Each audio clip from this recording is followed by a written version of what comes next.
The National Broadcasting Company presents The Adventures of Sam Spade, Detective.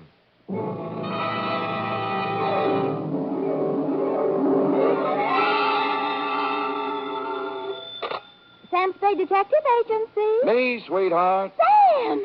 Most of the day is gone and you haven't even come into the office. I slept in, Effie. Did you have a busy night? Rather. Didn't you read the papers today? What?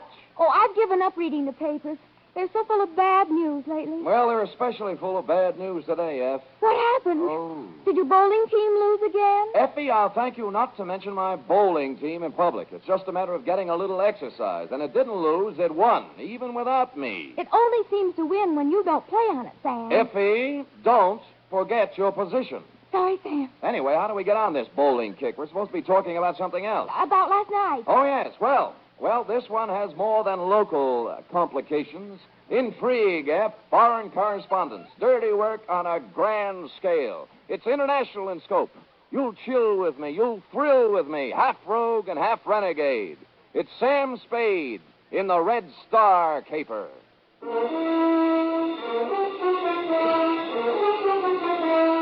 For NBC, William Spear, radio's outstanding producer-director of mystery and crime drama, brings you the greatest private detective of them all in The Adventures of Sam Spade. Effie?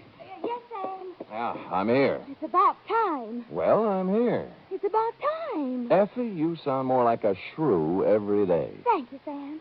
I'm just being practical, you know. How can we make money if you don't show up? Well, I had to turn away 3 clients today. Well, that's nice. I'm thinking of quitting private detecting anyway. You are? Really? What would you do?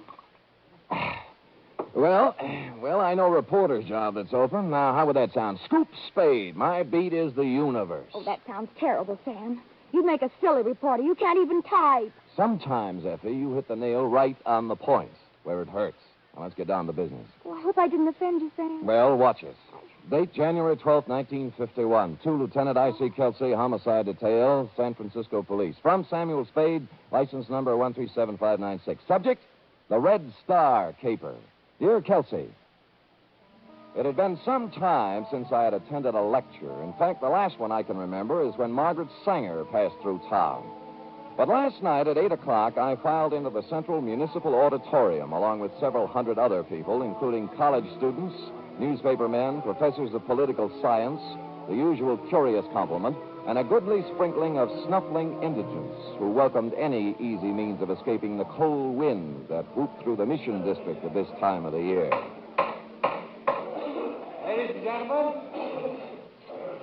it's a pleasure to see so many politically minded faces gathered in this auditorium tonight.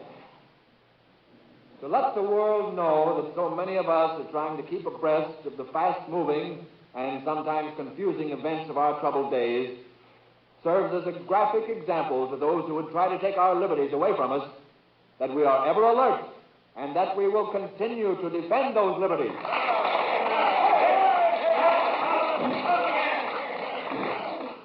Only by taking every opportunity to display our willingness to understand and act on the problems that face us can we serve notice to the world that we are ever ready to pick up the gauntlet of international challenge whenever or wherever it may be thrown down. The subject for tonight is, are we helping our enemies? And our speaker scarcely needs introduction. But just in case there are a few hermits in our audience who have never owned a radio set nor seen a newspaper in the past 10 years, well, just in case there are, let me introduce a man who really needs no introduction, the most distinguished foreign correspondent, Cyrus Manning. Thank you, Mr. Chairman. And good evening, ladies and gentlemen. Are we helping our enemies? That is the question. My answer in a word is yes. And that answer is not hasty or ill-advised. I have just returned from a thorough coverage of the Orient. I have visited the tragic, blood-soaked battlefields of Korea. I've talked with the military leaders of the armed camp of Formosa. I've trod the nervous, defenseless soil of the Philippines and Japan. And I have even made 2 secret trips, incognito, right into the bastion of the communist stronghold on the China mainland. And this is my report. Fresh materially from this very city, shipments are being made regularly to Red China.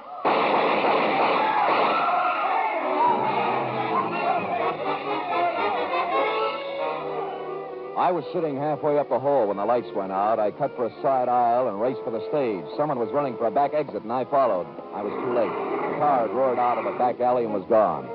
On the stage, someone had rung down the curtain.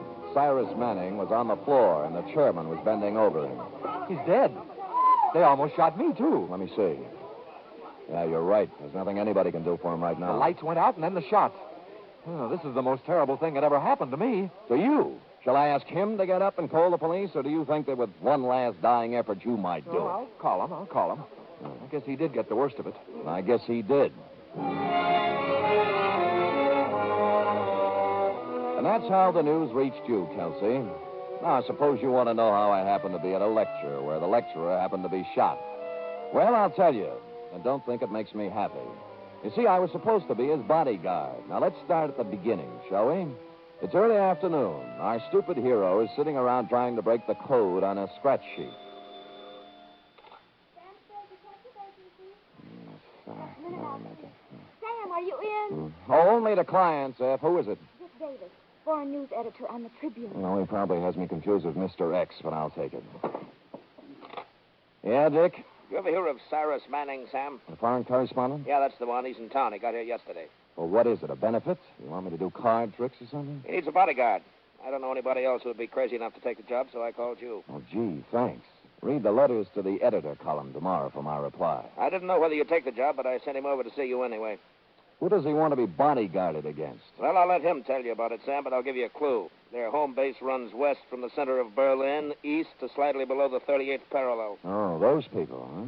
Well, there are only 200 or 300 million of them. I shouldn't have any trouble. Then you'll take the job, Sam? Who's paying? We are, 50 a day. 60. Haven't you heard of the cost of living index? Yeah, all right, it's a deal. Good. Just one thing, Sam. If you have a good picture of yourself, taken recently, kid, we'd appreciate a copy. Why? Probable. That is, possible obituary. Davis, what are you saying? If I don't see you again, Sam, good luck. I quit. I won't take the job. Davis! Effie! Yes, I'm here. I'm leaving town for a few days. F, look. Throw some things in my suitcase in the closet. All right, Sam. But wait, there's someone here to see you. I don't suppose his name is Cyrus Manning. How did you ever guess, Sam? Oh, it was easy. I just thought of a name of a man I would least like to see. Send him in. Sam, sometimes I just can't understand you. I have the same trouble, F. I'll send him in and forget about the suitcase. I am not going to succumb to hysteria. Are you sure you're all right? Of course I am. On these troubled times, we must keep our heads cool and our powder dry. Well, I try to. I'll send him in. All right. You may come in now, Mr. Manning. Oh, thank you. Well, how do you do, Spade? Sit down. Oh, thank you, old man. You, could you lift up your hat brim so I could see your face and, maybe even take off your trench coat? Yeah, I never take them off, Spade. Oh? They're the mark of my profession. Oh. The life of a foreign correspondent isn't his own, you know. I might be whisked off to Berlin or Siberia in a matter of minutes. Sometimes I even sleep in these clothes. Well, you know best. I wore this trench coat when I interviewed Hitler. When I stood knee-deep in water on the shores of the Philippines. Next to MacArthur. Really? Why, the commandant of the prison camp didn't dare take it off of me when I was captured by the Chinese guerrillas. And when Mussolini... Would you care for a drink? Drink? Yeah. Here. Well, thank you, sir. I see you pour 'em deep. Well, here's the crime. No, Spade, no. Just a minute. I never drink without first offering special toast. Offer. Ah, may the great white wings of the thunderbird brush lightly over your grave. A literal translation of an old Tibetan toast. Swell. Of course, it probably loses something in the translation. Ah, it's good to get back to the States where they have real liquor. I'm getting tired of sake and Korean moonshine. I didn't know they had time to make it. Well, let's get down to business, Spade. This is my problem. I have been no respecter of censorship or official red tape. That's why I've scored some of my biggest news beats. I take it you're working on one now. Oh, the biggest. Did you know that material is being shipped out of San Francisco to the Chinese Communist forces? Hmm? Yeah. Stuff that they are even now using against us on the battlefield? Well, no, I didn't, but I could believe it. Well, for weeks now, I have been tracking down the truth, documenting the facts, ferreting out the cover-ups, the lies, the falsehoods. Well, good for you. Now, tonight I'm giving a lecture at the Central Municipal Auditorium. Press representatives from every newspaper and syndicate will be there. Of course. I'll give the general outline of my revelations, and it'll hit every newspaper in the country. Then, when the public's appetite is whetted, I'll publish the specific details in the Tribune the following day, and we'll score a clean scoop. I see, and you feel somebody's gunning for you. I know they are. Anybody specific? I'm not at liberty to name names just now. Oh. But after I give my first lecture tonight, it might be 30 for me. Well, the Tribune's hired me, and I'll do my best. I've been in tight spots before, Spade, but my duty is clear before me, and I'll not shirk it.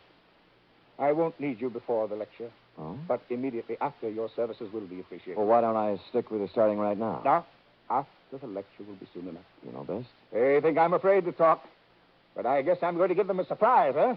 Yeah? One that they can read in their morning newspapers, huh, Spade? Yeah? Yeah? Yeah.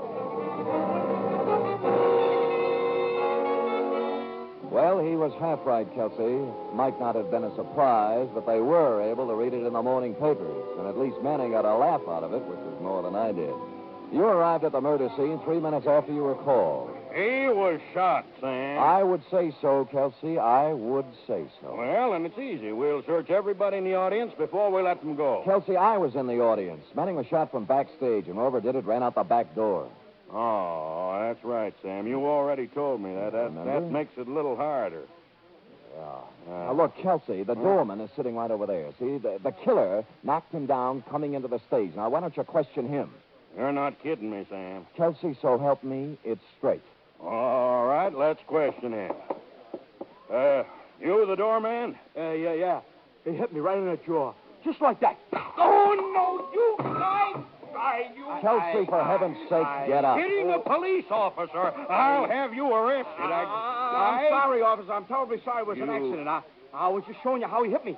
Oh, all right. But when you come to the shooting part, you be careful. Well, the door opened and a big man barged through, see? Before I could open my mouth, he hit me. And I fell flat on my back. Have you got a good look at him? No, all I saw was a tattoo on the back of his hand.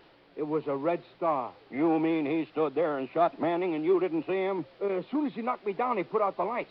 And then he run out. I started to get up and saw the car pull away. What kind of a car? It was a light blue convertible. And you remember anything else? Absolutely nothing else. Are you sure? Absolutely sure. I don't suppose it's worth much, but the license number was 4N75323. No, I don't think. Oh, yeah? After you recovered from your apoplexy, Kelsey, and checked the license number, we were more confused than ever. Belonged to Cyrus Manning himself. While you were calling headquarters, I searched Manning, and the notes from which he was speaking were gone. I reasoned that he might have had a carbon copy or handwritten notes in his hotel room or wherever he lived. The Tribune supplied his address, the Congress on Fillmore, above Van Ness, room 612. Coming out of the elevator, I bumped into a tall, handsome brunette hurrying in. Excuse me. It was my fault. If you go to the right, I'll go to the left. All right, ready? Shift. Going down. Oh, hurry, please. She was nice, but I had other things to worry about. No one answered Manning's door when I knocked just to see what might happen, so I let myself in. Before I even had time to look for any notes, I knew it wasn't any use, because lying on the floor with his skull fractured was Dick Davis, late of the Tribune.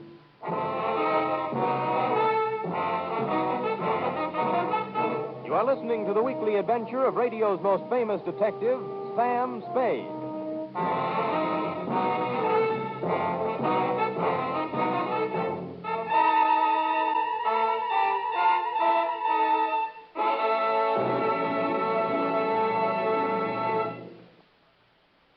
90 minutes of comedy, music, and drama, all presided over by the glamorous Tallulah Bankhead. That's The Big Show, brought to you every Sunday on NBC. This Sunday's Big Show features such bright stars as Jack Carter, Jimmy Durante, Louis Calhern, Martha Ray, and many more. Plus music by Fran Warren and Meredith Wilson's chorus and orchestra. It's The Big Show. And Sunday over most of these NBC stations also means a 1-hour adaptation of a famous play or story by Theater Guild on the Air. This Sunday's Theater Guild production is Trilby, starring Rex Harrison and Teresa Wright.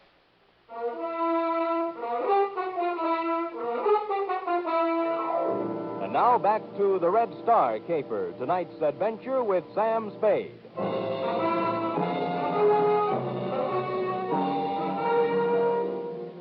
Cyrus Manning's room had been worked over thoroughly. There were no notes lying around which described the activities of anyone sending war material to the Chinese communists. The only pertinent piece of evidence was the corpse of Dick Davis. I didn't call your office right away, Kelsey, because I wanted to get out of there and begin asking some questions before the trail was cold. Strangely enough, in a man's hotel room, there were many items that belonged to a woman. Clothes, makeup, and so on. And they recalled to mind the girl I'd bumped into getting out of the elevator. And this recalled to me the elevator operator. I seen her coming up and down a few times. I don't know who she is. Did you know Manning when you saw him? Yeah, I knew him, the celebrities. But I can't remember like everybody. Was the girl ever with him that you remember? Not that I remember. Do you recall a short, dark, thin man coming up, name of Davis? They don't pay me to remember the people. I just get paid to take them up and down. And not very much either. Will this help you remember anything? What $10 will do for your memory. A thin, dark man went up about 8:30. Didn't see him come down, though. He was alone. Good memory. Did anyone else in the elevator tonight stick in your mind? The only guy I can remember is one who didn't look like he belonged here. Big. Had a pockmarked face. Huh? Oh, and on the back of one hand, he had a red star tattooed. Manning was going to reveal something about materiel being shipped to China. Shipped was the word I'd overlooked. And someone tattooed who looked as if he didn't belong in a good hotel and had the smell of the waterfront on him. So I sloshed myself with cologne and went looking for the man who knows most about the strange smells of the waterfront. In fact, he's one of them. He's an indescribably low man, a fungus on the tree trunk of honesty, a spider in the lunch pail of lawfulness, Porky Grout, a stool pigeon, so low he has to climb down a ladder to tie his shoelaces. I found him at the Blue Lantern bar, took a capsule to settle my stomach, ordered a bottle and 2 glasses, and somehow forced myself to wave him. Well, if it ain't my old buddy, my old drinking pal, good time Charlie Spade. Buddy. You pouring, Sam? Porky, the other side of the table, please. I might need room in case of fire. I like it on this side, Sam. I can keep my eye on the window. All right, I'll move. Oh, Sam, you're too far away. I can hardly see you. Pork loud. Now, look, tell me something, Porky. Do you know anybody who's shipping stuff to China from here, or someone with a red star tattooed on his hand? Funny. Throat's so dry, I don't think I could squeeze a word out of it. All right, here's one. You're a prince, Sam. Please. It's still kind of dry, Sam. Okay. No, there's nobody like you, Sam. You're beautiful. Other way. Now, where was we? Who was I stooling on? Usually me, but if you can't think of anything else, try to remember where these drinks came from and talk accordingly. What do you want me to talk about, Sam? You better get me quick before my throat dries up now. Have you ever heard of anyone shipping war goods to China, Porky, or a man with a red star on his hand? Ask me something else, Sam. I'd rather not answer that. I'll see if this changes your ethics. Not again. Oh, you're a prince, Sam. Now, let me see. I heard about somebody shipping goods to the heathen Chinese. Yeah? But Sam, I gotta get going. I'll see you. Grout, come back here. I'm sorry, Sam. I just remembered I left something home on the stove. You don't have a home. I turned around to watch him scuttle out the door, and I saw for the first time what must have caused his haste. A face as evil as any I've seen these days outside of yours, Kelsey, was staring through the dirty window. The face moved for the door and entered. perched upon a big body under a sea cap. His arms were shoved into a pea jacket, and his legs hit the floor like slow jackhammers as he walked toward me. You trying to pump information out of Grout, pal? Why else would anyone in his right mind give Porky Grout free drinks? Or stand that close to him? Who are you? What are you trying to find out? Frankly, it's none of your business. Look, pal, I grew up on the waterfront the hard way. I've knocked guys like you all over every port in the world. Now, don't make me mad. Why don't you make it easy and tell me who you are and what you want? I never answer questions. I just do the asking. Oh? Are you going to tell me something, or am I going to beat it out of you? Well, I guess it's going to have to be the hard way. Okay, pal. But just remember this. After I get through with you, I don't want never to see you down around here again. Because you bother me.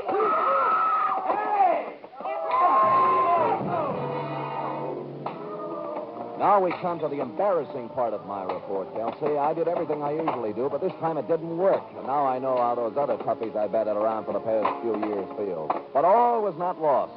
It was a crashing right hand coming in from the side that did the damage. And it hit me right under my good eye. And on the back of that hand was tattooed a big red star. When I got up from the floor, he was gone. So was everyone else in the place but the bartender. Oh. You feel better now, mister? I told you not to have that last drink. What drink? Who was the guy who did it? Did what? Knock me down. What do you think? Oh, brother, you really got one on. I didn't see anybody knock you down. You didn't see a big red-headed guy in a pea jacket take a swing at me? Look, have a drink on the house. Maybe you'll feel better, huh? Don't give me that lost weekend routine. Who was he? Let go of me. I don't know what you're talking about. What happened to all those other people who were drinking here? Now, look, mister, you can believe it or not, the only two people I've served in here tonight have been you and Porky Grout. And as for a guy knocking you down, well, you must have hallucinations.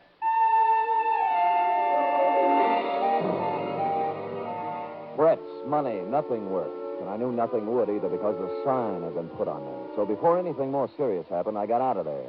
And by there, I mean both the bar and the neighborhood. It was not that I was scared, but I'd long ago learned the value of an orderly retreat. Or as they used to say in my neighborhood when I was a kid, he who hits and runs away lives to hit another day. I decided to go at things from another angle, like who owned the woman's things that I saw in Cyrus Manning's room? They belong to Mr. Manning's wife. Girk, are you sure Manning had a wife? Well, they registered as man and wife, Mr. Spade. What did she look like? Tall, good-looking brunette. Huh? You know, now that we're talking about her, there was something strange in their relationship. What? She never stayed here at night. She only came in the morning and left in the afternoon. Do you know her first name or anything else about her? No, Mr. Spade, not another thing.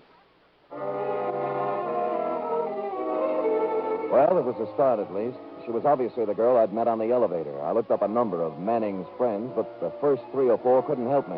But the 5th said that Manning had married about 6 months ago, and he'd never seen the wife. Her name, as he remembered, was Fay Kearney, and her father was a ship's captain.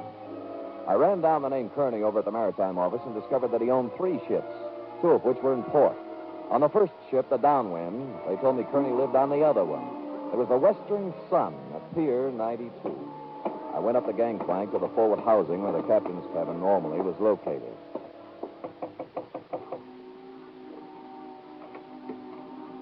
Yes? Fay Kearney, Yes, who are you? remember me from the Congress Hotel? Elevator, 6th floor? I'm not sure. Well, perhaps I should have called you Mrs. Cyrus Manning. Why don't you come in? Sam Spade. I was hired as a bodyguard for your husband, but I got there too late. Yes. Everybody did. Mostly me. Oh, please don't cry just yet. Why do you say mostly me? I might have done something about it. Why were you running out of the hotel? I found Mr. Davis. Yes. Have you any idea who did it? Yes. Who? The same person who killed Spade. Who was that? Me, I suppose. Yeah, I'm really responsible. I caused the whole thing. The whole thing. She poured her misery out over my shoulder, and then she told me the whole story. She had met and married Cyrus Manning secretly against her father's will. When he found out, he took her aboard one of his ships and kept her prisoner. While she was aboard the ship, she found out what her father was doing, carrying essential war materiel to communist China. So somehow, smuggled the information to Manning. She did, and the arrangement was that they were going to trade the information for her father's blessing on their marriage. But once Manning got the information, he wanted to scoop more than he did his wife. That's when the trouble started. Here he comes, Sam. Here he comes. You get out of the way. It's time to hear it. Get in the back room.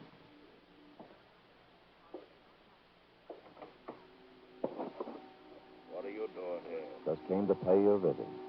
You should have learned your lesson the first time. This time it's for keeps, Tony. That's the way I feel.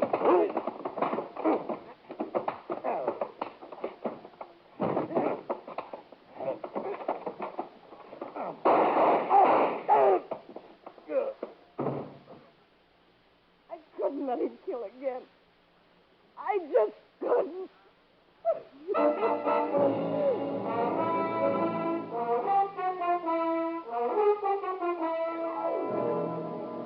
Period. End of report.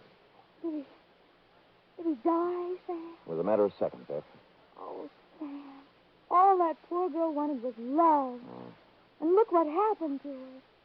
Her father. Yeah. You were the only witness, Sam. Do you think you might sort of push the evidence to self-defense?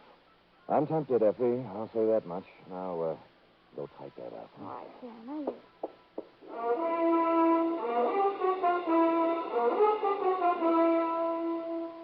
Three chimes mean good times on NBC. There's music and fun tomorrow on NBC to help your Saturday evening along. Your hit parade brings you the top tunes in the land with Raymond Scott, Snooky Lanston, and Eileen Wilson.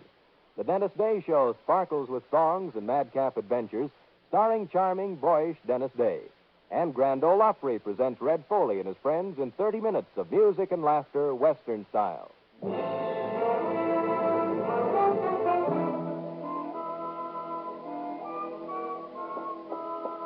it is, Sam. Believe me, I didn't enjoy typing it at all. I didn't expect that you would, F. As a matter of fact, it surprised me that you enjoy any of them. Oh, I never liked the killing part, Sam. But sometimes you are the funniest people for clients, and when I write down the things they say, I can't help but laugh. Well, if it makes you happy, I'll try to get more comedians for clients. In the meantime, you'll have to suffer along on whatever dregs of humanity the winds of fate blow into my office. Sam! That was absolutely poetic. The winds of fate. Oh, it's nothing.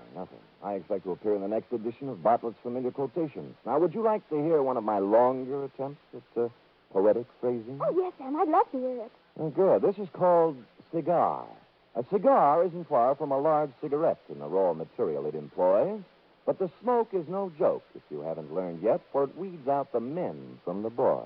Oh, Sam, that's wonderful. Yes, You ought to be able to sell that to someone. Effie, I can't even sell me. Give me another one, Sam. All right.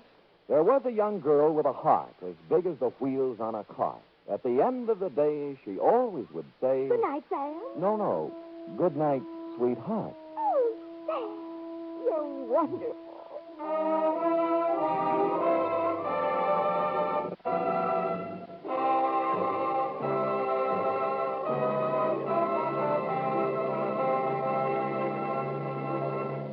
The Adventures of Sam Spade are produced, edited, and directed by William Spear. Sam Spade was played by Stephen Dunn. Lorene Tuttle is Effie. Script for tonight's adventure by John Michael Hayes. Musical scoring by Lud Gluskin, conducted by Robert Armbruster.